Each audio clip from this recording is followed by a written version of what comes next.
जय श्री कृष्णा। आप सभी भक्तों का आज की कथा में हार्दिक स्वागत है। भगवान श्री कृष्ण और श्रीमती राधा रानी की कृपा सदैव आप और आपके समस्त परिवार पर बनी रहे। ध्यान करके आज की पावन कथा का प्रारंभ करते हैं। भीष्म जी ने पूछा, हे मुने, मार्कंडेय जी ने वहाँ भगवान श्री रामचंद्र जी को किस प्रकार उपदेश दिया तथा किस समय और कैसे उनका समागम हुआ? मार्कंडेय जी किसके पुत्र हैं और वे कैसे महान तपस्वी हुए तथा उनके इस नाम का रहस्य क्या है? महामुने, इन सब बातों का यथार्थ रूप से वर्णन कीजिए। पुलस्त जी ने कहा, राजन, मैं तुम्हें मार्कंडेय जी के जन्म की उत्तम कथा सुनाता हूँ, तुम ध्यान पूर्वक सुनो। प्राचीन कल्प की बात है। मृकंडू नाम से विख्यात एक मुनि थे जो महर्षि भृगु के पुत्र थे। वे महाभाग मुनि अपनी पत्नी के साथ वन में रहकर तपस्या करते थे। वन में रहते समय ही उनके एक पुत्र हुआ। धीरे धीरे उसकी अवस्था 5 वर्ष की हुई। वह बालक होने पर भी अपने गुणों में बहुत बढ़ा चढ़ा था। एक दिन जब वह बालक आंगन में घूम रहा था, उसी समय किसी सिद्ध ज्ञानी ने उसकी ओर देखा और बहुत देर तक ठहरकर उसके जीवन के विषय में विचार किया। बालक के पिता ने पूछा, हे भगवान, मेरे पुत्र की आयु कितनी है? सिद्ध ने जवाब दिया, मुनीश्वर, विधाता ने तुम्हारे पुत्र की आयु जो निश्चित की है, उसमें अब केवल 6 महीने और शेष रह गए हैं। मैंने यह बिल्कुल सच्ची बात बताई है और इसके लिए आपको बिल्कुल भी शोक नहीं करना चाहिए। हे भीष्म, उस सिद्ध ज्ञानी की बातें सुनकर बालक के पिता ने उसका उपनयन संस्कार कर दिया। अच्छा, उपनयन संस्कार का मतलब होता है यज्ञोपवीत संस्कार। ये एक बहुत ही जरूरी नियम होता है जो ब्राह्मणों में तो अत्यंत आवश्यक होता है। तो मुनि जी ने अपने बेटे का उपनयन संस्कार कर दिया और कहा कि बेटा, तुम जिस किसी मुनि को देखो प्रणाम किया करो। पिता के ऐसा कहने पर वह बालक अत्यंत हर्ष में भरकर सबको प्रणाम करने लगा। धीरे धीरे 5 महीने बीत गए, फिर 25 दिन और बीत गए। तदनंतर निर्मल स्वभाव वाले ऋषिगण सप्तर्षिगण उस मार्ग से पधारे। बालक ने उन्हें देखकर उन सबको प्रणाम किया। सप्तर्षियों ने उस बालक को आयुष्मान भव सौम्य ऐसा कहकर दीर्घायु होने का आशीर्वाद दिया। अब इतना कहने के बाद जब उन्होंने उसकी आयु पर विचार किया, तब 5 ही दिन उनकी आयु के शेष जानकर उनको बड़ा भय हुआ। तब वे उस बालक को लेकर ब्रह्मा जी के पास गए और उसे उनके सामने रखकर उन्होंने ब्रह्मा जी को प्रणाम किया। बालक ने भी ब्रह्मा जी के चरणों में मस्तक झुकाया। तब ब्रह्मा जी ने भी ऋषियों के समीप ही उसे चिरायु होने का आशीर्वाद दे दिया। पितामह का यह वचन सुनकर ऋषियों को बड़ी प्रसन्नता हुई। तत्पश्चात ब्रह्मा जी ने उनसे पूछा कि तुम लोग किस काम से यहाँ आए हो तथा यह बालक कौन है, बताओ। ऋषियों ने कहा कि यह बालक मृकंडू का पुत्र है। इसकी आयु क्षीण हो चुकी है। इसका सबको प्रणाम करने का स्वभाव हो गया है। एक दिन दैवात तीर्थ यात्रा के प्रसंग से हम लोग उधर जा निकले। यह पृथ्वी पर घूम रहा था। हमने इसकी ओर देखा और इसने हम सबको प्रणाम किया। उस समय हम लोगों के मुख से बालक के प्रति यह वाक्य निकल गया, चिरायुर्भव पुत्र, अर्थात बेटा चिरंजीवी हो। आपने भी ऐसा ही कहा है। अतः हे देव, आपके साथ हम लोग भी झूठे क्यों बने? ब्रह्मा जी ने कहा, ऋषियों, यह बालक मार्कंडेय आयु में मेरे समान होगा। यह कल्प के आदि और अंत में भी श्रेष्ठ मुनियों से घिरा हुआ सदा जीवित रहेगा। पुलस्त जी कहते हैं कि इस प्रकार सप्तर्षियों ने ब्रह्मा जी से वरदान दिलवाकर उस बालक को पुनः पृथ्वी तल पर भेज दिया और स्वयं तीर्थ यात्रा के लिए चले गए। उनके चले जाने पर मार्कंडेय अपने घर आए और अपने पिता से इस प्रकार बोले, तात, मुझे ब्रह्मवादी मुनि लोग ब्रह्मलोक में ले गए थे। वहां ब्रह्मा जी ने मुझे दीर्घायु बना दिया। इसके बाद ऋषियों ने बहुत से वरदान देकर मुझे यहाँ भेज दिया है। अतः आपके लिए जो चिंता का कारण था वह अब दूर हो गया है। मैं लोककर्ता ब्रह्मा जी की कृपा से कल्प के आदि और अंत में तथा आगे आने वाले कल्प में भी जीवित रहूंगा। इस पृथ्वी पर पुष्कर तीर्थ ब्रह्मलोक के समान है। अतः अब मैं वहीं जाऊंगा। मार्कंडेय जी के वचन सुनकर मुनि श्रेष्ठ मृकंडू को बड़ा हर्ष हुआ। वे एक क्षण तक चुपचाप आनंद की सांस लेते रहे। उसके बाद मन के द्वारा धैर्य धारण करके इस प्रकार बोले, बेटा, आज मेरा जन्म सफल हो गया तथा आज ही मेरा जीवन धन्य हुआ है, क्योंकि तुम्हें संपूर्ण जगत की सृष्टि करने वाले भगवान ब्रह्मा जी का दर्शन प्राप्त हुआ और तुम जैसे वंशधर पुत्र को पाकर वास्तव में मैं पुत्रवान हो गया हूँ। वत्स, जाओ, पुष्कर में विराजमान देवेश्वर ब्रह्मा जी का दर्शन करो उन जगदीश्वर का दर्शन कर लेने पर मनुष्यों को बुढ़ापा और मृत्यु का द्वार नहीं देखना पड़ता। उन्हें सभी प्रकार के सुख प्राप्त होते हैं तथा उनका तप और ऐश्वर्य भी अक्षय हो जाता है। हे तात, जिस कार्य को मैं भी न कर सका, मेरे किसी कर्म से जिसकी सिद्धि न हो सकी, उसे तुमने बिना यत्न के ही सिद्ध कर लिया और सबके प्राण लेने वाली मृत्यु को भी जीत लिया। अतः दूसरा कोई मनुष्य इस पृथ्वी पर तुम्हारी समानता नहीं कर सकता। 5 वर्ष की अवस्था में ही तुमने मुझे पूर्ण संतुष्ट कर दिया। अतः मेरे वरदान के प्रभाव से तुम चिरंजीवी महात्माओं के आदर्श माने जाओगे, इसमें तनिक भी संदेह नहीं है। मेरा तो ऐसा आशीर्वाद है ही तुम्हारे लिए, और सब लोग भी यही कहते हैं कि तुम अपनी इच्छा के अनुसार उत्तम लोकों में जाओगे। पुलस्त्य जी कहते हैं कि इस प्रकार ऋषियों और गुरुजनों का अनुग्रह प्राप्त करके मृकंडू नंदन मार्कंडे जी ने पुष्कर तीर्थ में जाकर एक आश्रम स्थापित किया, जो मार्कंडे आश्रम के नाम से प्रसिद्ध है। वहां स्नान करके पवित्र होकर मनुष्य वाजपेयी यज्ञ का फल प्राप्त करता है। उसका अंतःकरण सब पापों से मुक्त हो जाता है तथा उसे दीर्घ आयु भी प्राप्त होती है। अब मैं दूसरे प्राचीन इतिहास का वर्णन करता हूँ। पूर्व काल में श्री रामचंद्र जी जब सीता और लक्ष्मण जी के साथ चित्रकूट से चलकर महर्षि अत्रि के आश्रम पर पहुंचे, तब वहां उन्होंने मुनिश्रेष्ठ अत्रि से पूछा, महामुने, इस पृथ्वी पर कौन कौन से पुण्यमय तीर्थ हैं अथवा कौन सा ऐसा क्षेत्र है जहां जाकर मनुष्यों को अपने बंधुओं के वियोग का दुख नहीं उठाना पड़ता। भगवान, यदि कोई ऐसा स्थान हो तो वह मुझे बताइए।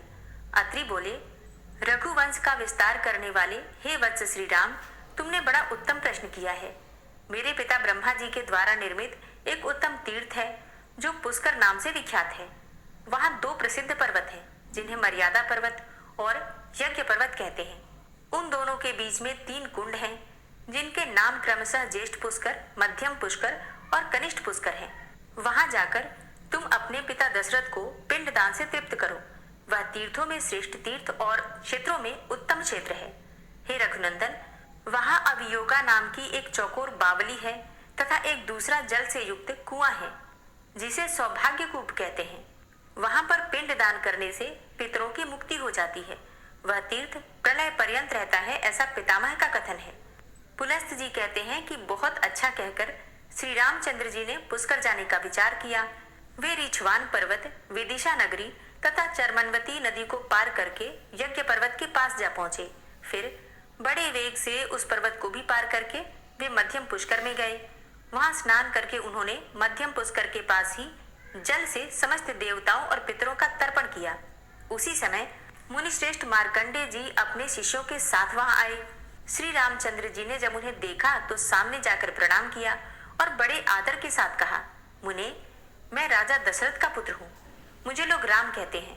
मैं महर्षि अत्रि की आज्ञा से अवयोगा नाम की बावली का दर्शन करने के लिए यहाँ आया हूँ। हे विप्रवर, बताइए वह स्थान कहाँ है? मार्कंडे जी ने कहा, हे रघुनंदन, इसके लिए मैं आपको साधुवाद देता हूँ, आपका कल्याण हो। आपने यह बड़े पुण्य का कार्य किया कि तीर्थ यात्रा के प्रसंग से यहाँ तक चले आए। यहाँ से अब आप आगे चलिए और अवयोगा नाम की बावली का दर्शन कीजिए। यहाँ सबका सभी आत्मीय जनों के साथ संयोग होता है। यह इहलोक या परलोक में स्थित जीवित या मृत सभी प्रकार के बंधुओं से भेंट होती है। मुनीश्वर मार्कंडे जी के ये वचन सुनकर श्री रामचंद्र जी ने महाराज दशरथ, भरत, शत्रुघ्न, माताओं तथा अन्य पूर्वासी जनों का स्मरण किया। इस प्रकार सबका चिंतन करते करते उन्हें संध्या हो गई। तब श्री रघुनाथ जी ने मुनियों के साथ वहां पर सायंकाल का संध्योपासन किया। तत्पश्चात रात्रि में भाई और पत्नी के साथ वहां पर शयन किया। जब रात्रि का अंतिम प्रहर व्यतीत होने लगा, तब रघुनाथ जी ने स्वप्न देखा कि वे पिताजी तथा संबंधियों के साथ अयोध्या में विराजमान हैं। अन्य वैवाहिक मंगल कार्य समाप्त करके वे बहुत से बंधु और पिता के साथ ऋषियों से घिरे बैठे हैं। साथ में पत्नी सीता भी मौजूद है। लक्ष्मण और सीता ने भी इसी रूप में श्री रघुनाथ जी को देखा। सवेरा होने पर उन्होंने मुनियों से सारी बातें निवेदन की, जिन्हें सुनकर ऋषियों ने कहा, रघुनंदन, यह स्वप्न सत्य है, परंतु पुरुष का जब स्वप्न में दर्शन हो तो उसके लिए श्राद्ध करना आवश्यक माना गया है। संतान के अभ्युदय की कामना रखने वाले तथा अन्न चाहने वाले पितर ही भक्त संतान को स्वप्न में दर्शन देते हैं। आपको पिता से तो वियोग था ही, माता और भरत के साथ भी 14 वर्षों तक वियोग रहेगा। हे वीर, अब आप राजा दशरथ का श्राद्ध कीजिए। ये सभी ऋषि महर्षि आपके ही हैं और आपके शुभ कार्य में सहयोग देने के लिए प्रस्तुत हैं। मैं अर्थात मार्कंडेय, जमदग्नि, भरद्वाज, लोमश, देवरात और शमीक, ये छहों श्रेष्ठ ऋषि श्राद्ध में उपस्थित रहेंगे। हे महाबाहो, आप केवल सामान जुटाइए। श्राद्ध में प्रधान वस्तु तो है ही, इंगुदी, लिसोड़े की खली, बेर और आंवले, इनके साथ पके हुए बेल तथा भांति भांति के मूल होने चाहिए। इन सब वस्तुओं से तथा श्राद्ध संबंधी दान के द्वारा आप ब्राह्मणों को तृप्त कीजिए। हे सुव्रत, पुष्कर के वन में आकर जो नियम पूर्वक रहता और नियमित आहार करके श्राद्ध आदि के द्वारा पितरों को तृप्त करता है, उसे अश्वमेघ यज्ञ का फल प्राप्त होता है। हे श्री राम, आप श्राद्ध की सामग्री एकत्रित कराइए। हम लोग स्नान करने के लिए ज्येष्ठ पुष्कर में जा रहे हैं। श्री रघुनाथ जी से ऐसा कहकर वे सभी ऋषि चले गए। तब श्री रामचंद्र जी ने लक्ष्मण जी से कहा, हे मिशनंदन, अच्छे अच्छे संतरे, कटहल, पारद, मीठे बेल, शालुक, कशेरू, पीली काबरा, अच्छे अच्छे कैर, शक्कर जैसे सिंघाड़े, पके कैथ तथा और भी जो सामयिक फल हो, उन्हें श्राद्ध के लिए शीघ्र ही ले आओ। श्री रामचंद्र जी की आज्ञा पाकर लक्ष्मण ने सारा सामान एकत्रित कर दिया। जानकी जी ने भोजन बनाया और तैयार हो जाने पर श्री रामचंद्र जी को सूचित कर दिया। श्री राम भी अवयोगा नाम की बावली में स्नान करके मुनियों के आगमन की प्रतीक्षा करने लगे। दोपहर के बाद जब सूर्य ढलने लगे और कुतब नाम की बेला उपस्थित हुई, उस समय श्री रामचंद्र जी के द्वारा निमंत्रित संपूर्ण ऋषि वहां आ पहुंचे। मुनियों को आया देखकर विदेह कुमारी सीता वहां से दूर हट गई और झाड़ियों की आड़ में छिपकर बैठ गई। श्री रामचंद्र जी ने स्मृतियों में बताई हुई विधि के अनुसार ब्राह्मणों को भोजन कराया तथा मनुष्यों के श्राद्ध के लिए जो वैदिक क्रिया बतलाई गई है वह सब संपन्न की। फिर वैश्वदेव करके पुराणोक्त विधि का भी पालन किया। ब्राह्मणों के भोजन कर चुकने पर क्रमशः पिंड देने के पश्चात ब्राह्मणों को विदा किया। उनके चले जाने पर श्री रामचंद्र जी ने अपनी प्रिया सीता से कहा, प्रिय, यहाँ आए हुए मुनियों को देखकर तुम छिप क्यों गई? इसका सारा कारण मुझे शीघ्र बताओ। सीता बोली, हे नाथ, मैंने जो आश्चर्य देखा उसे बताती हूँ। सुनिए, आपके द्वारा नामोच्चारण होते ही स्वर्गीय महाराज यहाँ आकर उपस्थित हो गए और उनके साथ उन्हीं के समान रूप रेखा वाले दो पुरुष और आए थे जो सब प्रकार के आभूषण धारण किए हुए थे। वे तीनों ही ब्राह्मणों के शरीर से सटे हुए थे। हे रघुनंदन, ब्राह्मणों के अंगों में मुझे पितरों के दर्शन हुए। उन्हें देखकर मैं लज्जा के मारे आपके पास से हट गई। इसलिए आपने अकेले ही ब्राह्मणों को भोजन कराया और विधि पूर्वक श्राद्ध की क्रिया भी संपन्न की। भला मैं स्वर्गीय महाराज के सामने कैसे खड़ी होती?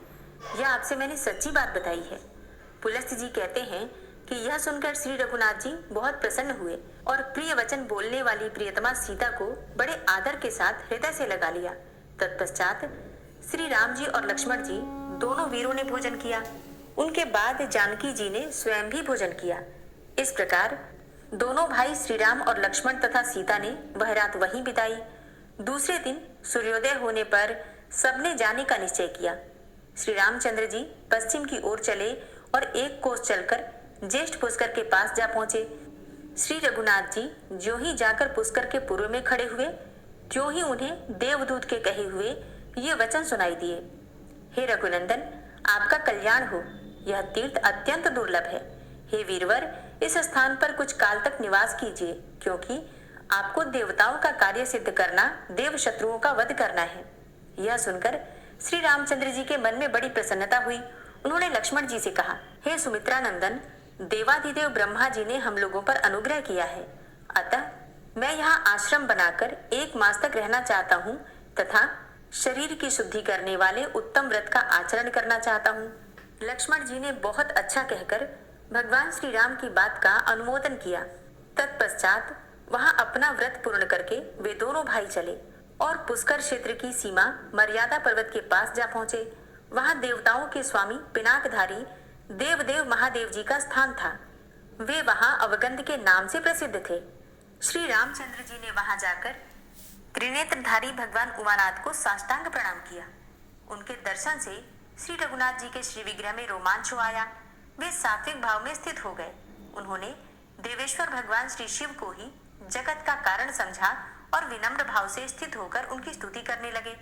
श्री रामचंद्र जी बोले, जो चराचर प्राणियों सहित इस संपूर्ण जगत को उत्पन्न करने वाले हैं और उत्पन्न हुए जगत के सुख दुख में एकमात्र कारण है तथा अंत काल में जो पुनः इस विश्व के संहार में भी कारण बनते हैं, उन शरणदाता भगवान श्री शंकर की मैं शरण लेता हूँ। जिनके हृदय से मोह, तमोगुण और रजोगुण दूर हो गए हैं, भक्ति के प्रभाव से जिनका चित्त भगवान के ध्यान में लीन हो रहा है और जिनकी संपूर्ण कामनाएं निवृत्त हो चुकी हैं, जिनकी बुद्धि स्थिर हो गई है, ऐसे योगी पुरुष अपरिमेय दिव्य भाव से संपन्न जिन भगवान शिव का निरंतर ध्यान करते रहते हैं, उन शरणदाता भगवान श्री शंकर की मैं शरण लेता हूँ।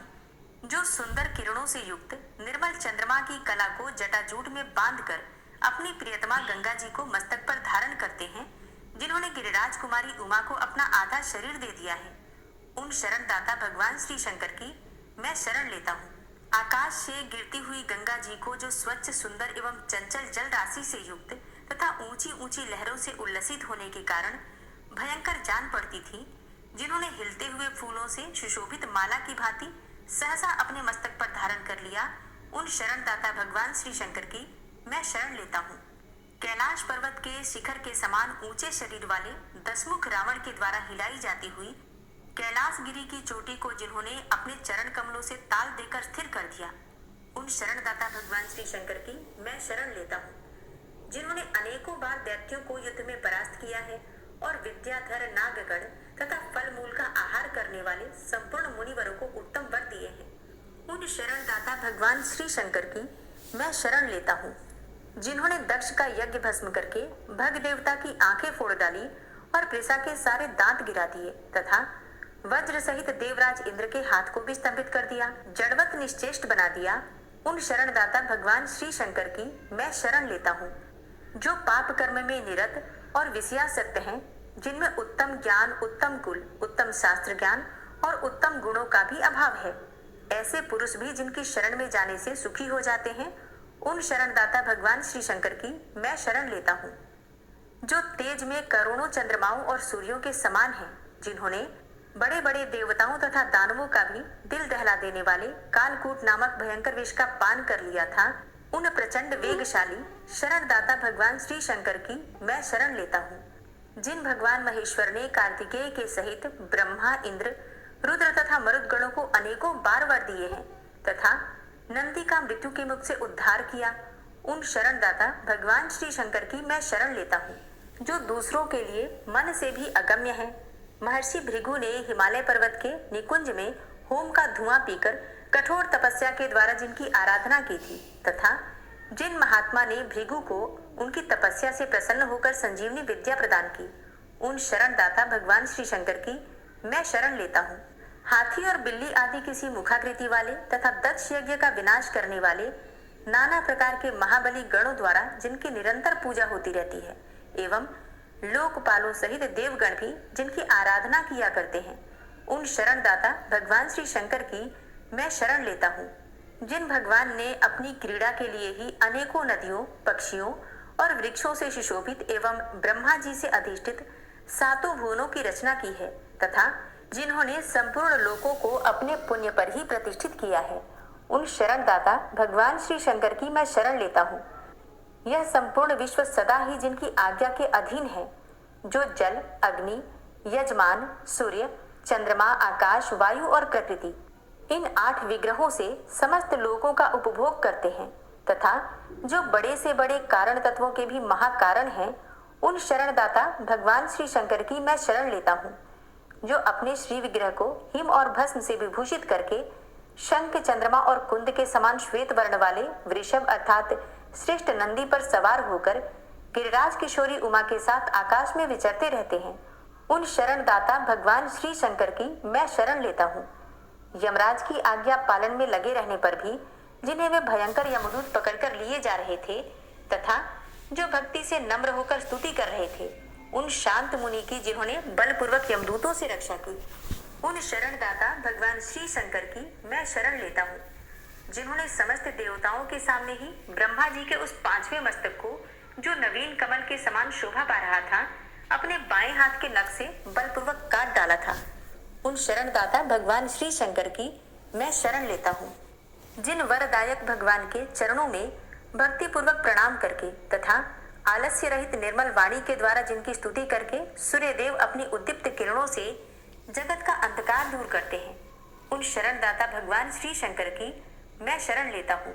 हे देव श्रेष्ठ, जो मलिन हृदय मूल पुरुष ऐश्वर्य मान प्रतिष्ठा तथा वेद विद्या के अभिमान के कारण आपको इस चराचर जगत का गुरु नहीं जानते, वे मृत्यु के पश्चात नरक की यातना भोगते हैं।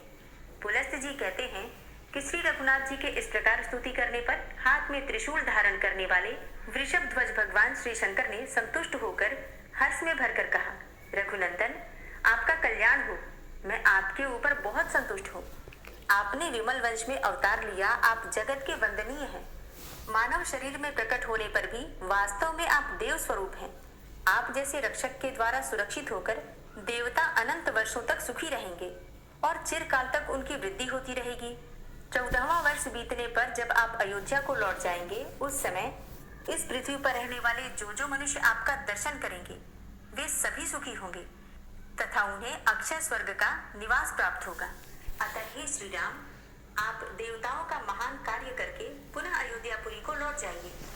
यह सुनकर श्री रघुनाथ जी श्री शंकर जी को प्रणाम करके शीघ्र ही वहां से चल दिए और इंद्रमार्गा नदी के पास पहुंचकर उन्होंने अपनी जटा बांधी। फिर सब लोग महानदी नर्मदा के तट पर गए। वहां श्री रामचंद्र जी ने लक्ष्मण और सीता जी के साथ स्नान किया तथा नर्मदा के जल से देवताओं और अपने पितरों का तर्पण किया। इसके बाद उन दोनों भाइयों ने एकाग्र मन से भगवान सूर्य तथा अन्यान्य देवताओं को बारंबार मस्तक झुकाया। जैसे भगवान श्री शंकर पार्वती और कार्तिकेय के साथ स्नान करके शोभा पाते हैं, उसी प्रकार सीता जी और लक्ष्मण जी के साथ नर्मदा में नहाकर श्री रामचंद्र जी भी सुशोभित हो गए। हरे कृष्णा। आज की कथा का यहीं पर समापन करती हूँ और इसके आगे का वृतांत आप कल की कथा में सुनेंगे। उम्मीद करती हूँ कथा आपको जरूर पसंद आई हो। ओम विश्वं विष्णुर्वषट्कारो भूतभव्य भवत्प्रभु भूतकृत भूतभृत भावो भूतात्मा भूतवाहन भूतात्मा परमात्मा च मुक्तानां परमागति अव्ययः पुरुषः साक्षी क्षेत्रज्ञो अक्षर एव च योगो योग विदाम नेता प्रधान पुरुषेश्वरः नारसिंह वपु श्रीमान केशवः पुरुषोत्तम सर्वः शर्वः शिवस्थाणुर्भूतादिर्निधिर्व्ययः संभवो भावनो भर्ता प्रभवः प्रभुरीश्वरः स्वयंभू शंभुरादित्यः पुष्कराक्षो महास्वनः अनादिनिधनो धाता विधाता धातुरुत्तमः अप्रमेयो ऋषिकेश पद्मनाभो अमरप्रभु विश्वकर्मा मनुस्त्वष्टा स्थविष्ठः स्थविरो ध्रुवः अग्राह्यः शाश्वतः कृष्णो लोहिताक्षः प्रतर्दनः प्रभूतस्त्रिककुब्धाम पवित्रं मङ्गलं परम् ईशानः प्राणदः प्राणो ज्येष्ठः श्रेष्ठः प्रजापति हिरण्यगर्भो भूगर्भो माधवो मधुसूदनः ईश्वरो विक्रमी धन्वी मेधावी विक्रमः क्रमः अनुत्तमो दुराधर्षः कृतज्ञः कृतिरात्मवान् सुरेशः शरणं शर्म विश्वरेताः प्रजाभवः अह संवत्सरो व्याल प्रत्ययः सर्वदर्शनः अजः सर्वेश्वरः सिद्धः सिद्धे सर्वादिर्च्युतः वृषाकपिर्मेयात्मा सर्वयोगविनिश्रितः वसुर्वसुमनः सत्यः समात्मा संमितः समः अमोघ पुंडरीकाक्षो वृषकर्मा वृषाकृति रुद्रो बहुशिरा बभ्रुर्विश्वयोनिः शुचिश्रवा अमृतः शाश्वतस्थाणुर्वरारोहो महातपः सर्वगः सर्वविद्भानुर्विश्वक्सेनो जनार्दनः वेदो वेदविद्व्यङ्गो वेदांगो वेदवित्कविः लोकाध्यक्षः सुराध्यक्षो धर्माध्यक्षः कृताकृतः चतुरात्मा चतुर्व्यूहश्चतुर्द्रष्टश्चतुर्भुजः भ्राजिष्णुर्भोजनं भोक्ता सहिष्णुर्जगदाति च अनघो विजयो जेता विश्वयोनिः पुनर्वसु उपेन्द्रो वामनः प्रांशुर्मोघः शुचिरुर्जितः अतीन्द्रः संग्रहः सर्गो धृतात्मा नियमो यमः वेद्यो वैद्यः सदा योगी वीरः माधवो मधु अतीन्द्रियो महामायो महोत्साहो महाबलः महाबुद्धिर्महावीर्यो महाशक्तिर्महाधृतिः अनिर्देश्य वपुः श्रीमान् मेयात्मा महाधृतिर् महिश्वासो महीभर्ता श्रीनिवासः सतां गतिः अनिरुद्ध सुरानंदो गोविंदो गोविंदांपति मरीचिर्दमनो हंस सुपर्णो भुजगोत्तम हिरण्यनाभ सुतपा पद्मनाभ प्रजापति अमृत्यु सर्वदिक्सिंह संधाता संधिमान स्थिर अजो दूर्मर्षण शास्ता विश्रुतात्मा सुरारिहा गुरुर्गुर्तमो धाम सत्य सत्य पराक्रम निमिषो अनिमिषो श्रग्वी वाचस्पति रुदारधि अग्रणिर्ग्रामणी श्रीमान न्यायो नेता समीरण सहस्रमूर्धा विश्वात्मा सहस्राक्षा सहस्रपात आवर्तनो निवृत्तात्मा संवृतः संप्रमर्दन अह संवर्तको वह निर्निलोधरणीधर सुप्रसादः प्रसन्नात्मा विश्वदृग् विशुभुग् विभु सत्कर्ता सत्कृतः साधु जहनुर्नारायणो नरः असंख्येयो अप्रमेयात्मा विशिष्ट शिष्टकृच्छुवि सिद्धार्थ सिद्ध संकल्प सिद्धिदः सिद्धि साधनः वृषाहि वृषभो विष्णुर्विष्पर्वा वृषोदरः वर्धनो वर्धमानश्च विविक्तः श्रुतिसागरः सुभुजो दूर्धरो वाग्मी महेन्द्रो वसुदो वसु नैकरूपो बृहद्रूप शिपिविष्टः प्रकाशनः ओजस्तेजो द्युतिधर प्रकाशात्मा प्रतापनः रिद्धस्पष्टाक्षरो मन्त्रश्चन्द्रांशुर्भास्करदुतिः अमृतांशुद्भवो भानु शशिबिन्दुः सुरेश्वरः औषधं जगतः सेतु सत्यधर्म पराक्रमः भूतभव्य भवन्नाथ पवनः पावनो नलः कामः कामकृत्कान्तः कामः कामप्रदः प्रभु युगाधिकृत युगावर्तो नैकमायो महाशनः अदृश्यो अव्यक्तरूपश्च सहस्रजित् अनन्तजित् इष्टो अविशिष्ट शिष्टेष्ट शिखण्डी नहुसो वृष क्रोधः क्रोधकृत्कर्ता विश्वबाहुर्महीधरः अच्युतः प्रथितः प्राणः प्राणदो वासवानुजः अपां निधिर्धिष्ठानं प्रमत्तः प्रतिष्ठितः स्कन्दः स्कन्दधरो धूर्यो वरदो वायुवाहनः वासुदेवो बृहद्भानुरादिदेवः पुरन्दरः अशोकस्तारणस्तारः शूरः सौरिर्जनेश्वरः अनुकूलः शतावर्त पद्मी पद्मनिभेक्षणः पद्मनाभो अरविन्दाक्ष पद्मगर्भ शरीरभृत् महर्धिरिद्धो वृद्धात्मा महाक्षो गरुडाध्वजः अतुलः शरभो भीमो समयज्ञो हविर्हरि सर्वलक्षणलक्षण्यो लक्ष्मीवान् समितिञ्जयः वीक्षरो रोहितो मार्गो हेतुर्दामोदरः सः महीधरो महाभागो वेगवान् मिताशनः उद्भवः शोभणो देवः श्रीगर्भः परमेश्वरः करणं कारणं कर्ता विकर्ता गहनो गुहः व्यवसायो व्यवस्थान संस्थान स्थानदो ध्रुव परर्थी परमस्पस्तुष्ट पुष्ट सुभेक्षण रामो विरामो विरजो मार्गो नेयो नयोनयः वीर शक्तिमतां श्रेष्ठो धर्मो धर्मविदुत्तम वैकुंठ पुरुष प्राण प्राणदः प्रणवः पृथु हिरण्यगर्भ शत्रुघ्नो व्याप्तो वायुरुधोक्षजः ऋतु सुदर्शनः कालः परमेष्ठी परिग्रह उग्र संवत्सरो दक्षो विश्रामो विश्वदक्षिणः विस्तारस्थावरस्थाणु प्रमाणं बीजमव्ययम् अर्थो अनर्थो महाकोशो महाभोगो महाधनः अनिर्विण्ण स्थविष्टोभू धर्मयुपो महामख नक्षत्रनेमिर नक्षत्री क्षमा चामः समीहन यज्ञ इज्जो महिज्यश्च क्रतुसत्रं सतां गतिः सर्वदर्शी विमुक्तात्मा सर्वज्ञो ज्ञानमुत्तमं सुव्रतः सुमुखः सुष्मा सुघोषः सुखदः सुहृतः मनोहरो जित्क्रोधो वीरबाहुर्विदारणः स्वापनः स्ववसो व्यापी नैकात्मा नैककर्मकृत् वत्सरो वत्सलो वत्सी रत्नगर्भो धनेश्वरः धर्मगुप्त धर्मकृत धर्मी सदसक्षरमक्षरम अविज्ञाता सहस्रांशुर्विधाता कृतलक्षण गभस्तिनेमिः सत्वस्थः सिंहो भूतमहेश्वरः आदिदेवो महादेवो देवेशो देवभृद्गुरुः उत्तरो गोपतिर्गोप्ता ज्ञानगम्यः पुरातनः शरीरभूतभृद्भोक्ता कपीन्द्रो भूरि दक्षिणः सोमभो अमृतपः सोमः पुरुजित पुरुषोत्तमः विनियोजय सत्यसन्धो दाशाः सात्वतां पतिः जीवो विनयिता साक्षी मुकुन्दो अमितविक्रमः अम्भो निद्रणन्तात्मा महोदधीशयोऽन्तकः अजो महारः स्वाभाव्यो जितामित्रः प्रमोदन आनन्दो नन्दनो नन्दः सत्यधर्मा त्रिविक्रमः महर्षि कपिलाचार्यः कृतज्ञो मेदिनीपतिः त्रिपदस्त्रिदशाध्यक्षो महाशृङ्गः कृतान्तकृत् महावराहो गोविन्दः सुखेणः कनकाङ्गदी गुह्यो गभीरो गहनो गुप्तश्चक्रगदाधरः फेथा स्वाङ्गो अजितः कृष्णो दृढः सङ्कर्षणोच्युतः वरुणो वारुणो वृक्षः पुष्कराक्षो महामनाः भगवान् भगानन्दी वनमाली हलायुधः आदित्यो ज्योतिरादित्यः सहिष्णुर्गतिसत्तमः सुधन्वाखण्ड परशुर्दारुणो द्रविडप्रदः दिविस्त्रिक्सरदृग्व्यासो वाचस्पतिर्योनिजः त्रिसामा सामगः साम निर्वाणं भेषजं भिषक्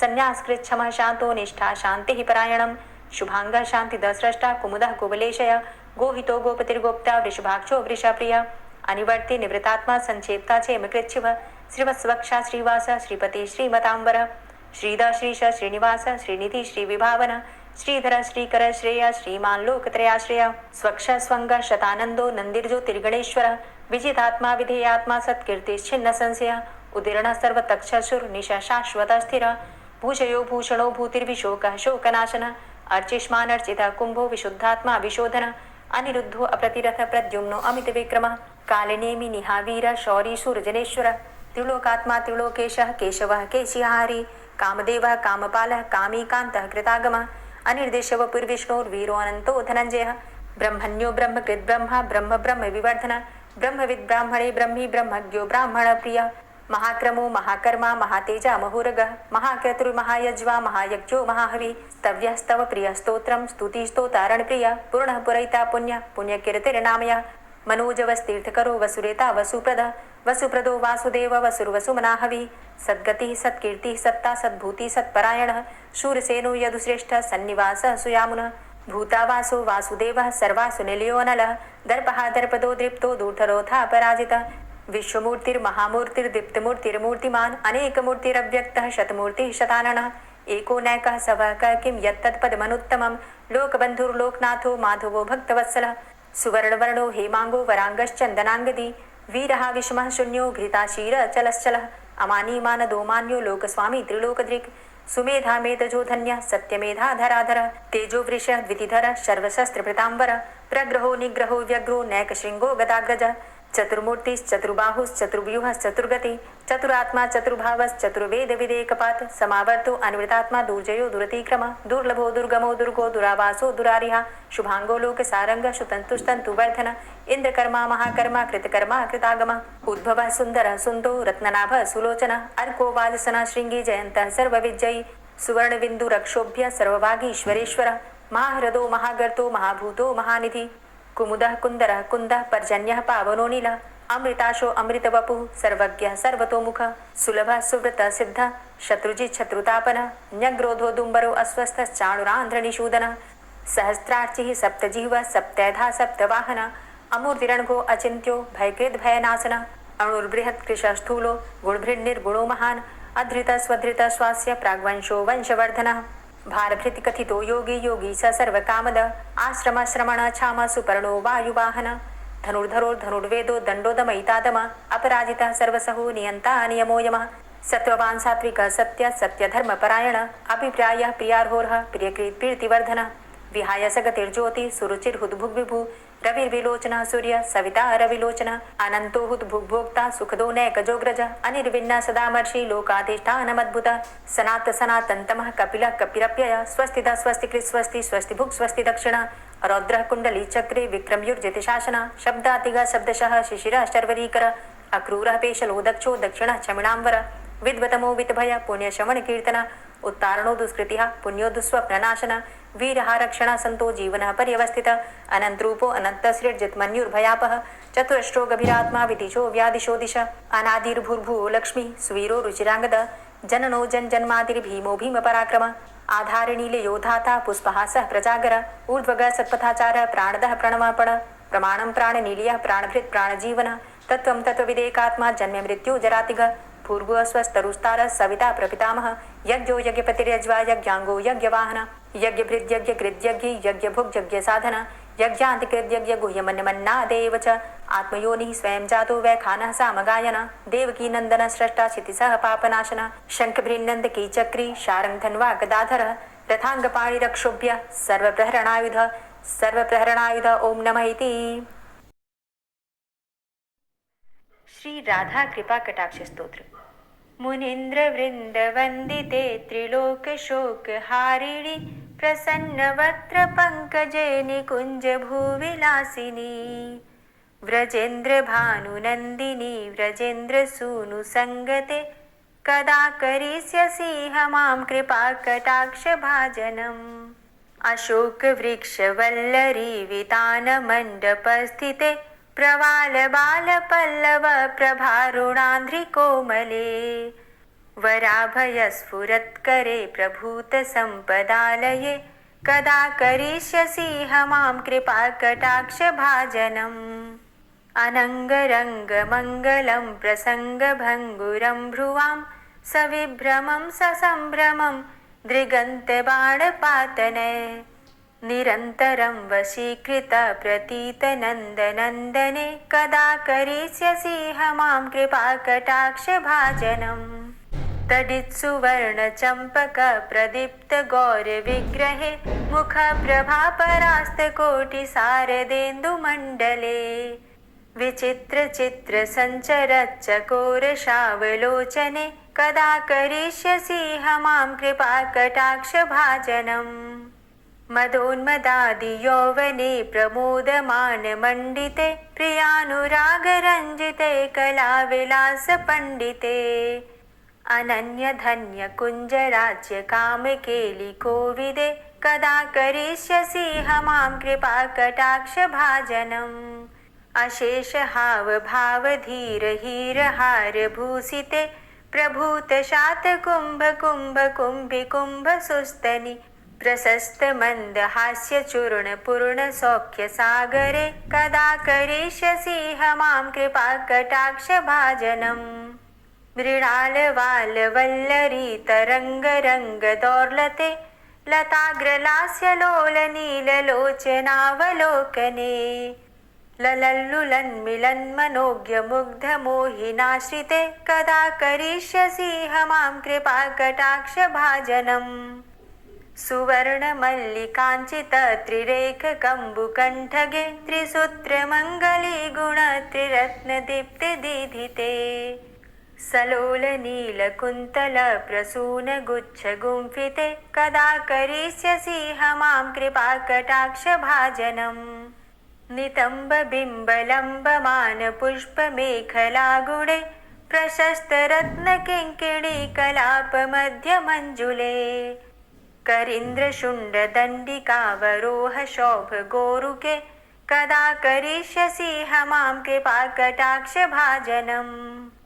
अनेकमन्त्रनादमञ्जुनूपुरारवस्खलत् समाजराजहंसवंश निक्वणाति गौरवे विलोलहेमवल्लरी विडम्बिचारुचङ्क्रमे कदा करिष्यसि मां कृपाकटाक्षभाजनम् अनन्तकोटिविष्णुलोकनम्रपद्मजार्चिते हिमाद्रिजापुलोमजा विरिञ्चिजावरप्रदे अपारसिद्धिरिद्धिदिग्धसत्पदाङ्गुलीनखे कदा करिष्यसि मां कृपाकटाक्षभाजनम् मखेश्वरी क्रियेश्वरी स्वधेश्वरी सुरेश्वरी त्रिवेदभारतीश्वरी प्रमाणशासनेश्वरी रमेश्वरी क्षमेश्वरी प्रमोदकाननेश्वरी व्रजेश्वरी व्रजाधिपे श्रीराधिके नमोऽस्तुते इतीममद्भुतं स्तवं निशम्य भानुनन्दिनी